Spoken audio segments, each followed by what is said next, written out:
Welcome back to the Myers-Briggs Type Indicator mini-series on the Embrace Your Inner Boldness podcast.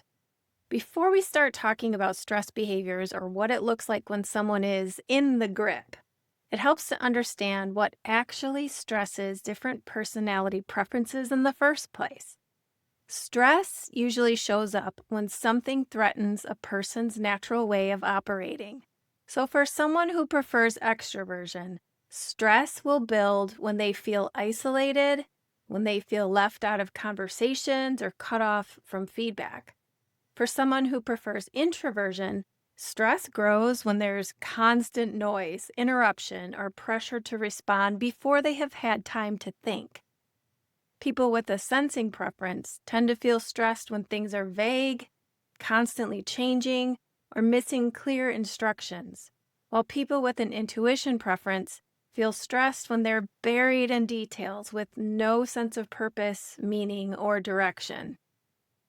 Thinking preferences often experience stress when decisions feel inconsistent, unfair, or driven by emotion without logic, while feeling preferences feel stressed when decisions ignore people or they ignore values or the emotional impact of what's happening. Judging types are most stressed by chaos, indecision, and last minute changes, while perceiving types feel stressed by rigid rules, rushed deadlines, and having no room to adapt. When this kind of stress builds for too long, a person can move into what is called being in the grip. So, in the grip, people often look like the opposite of their usual self. Big picture thinkers may become fixated on small details. Practical types might spiral into worst case scenarios. Calm, logical people might become emotionally reactive. And empathetic people might shut down or detach. Flexible, easygoing types might become rigid and controlling, while structured, organized types might feel scattered and overwhelmed. Grip behavior is not someone's true personality. It's a signal that their system is overloaded.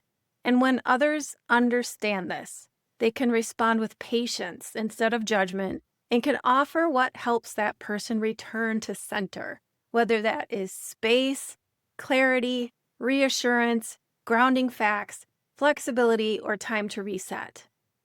When you want to support someone who is stressed but you don't know where to start, it helps to pause and ask a few simple questions. What might feel threatened for them right now? Connection, clarity, values, structure, or freedom? Do they seem to need space to think or someone to talk it through with? Would they benefit more from details or from understanding the bigger picture?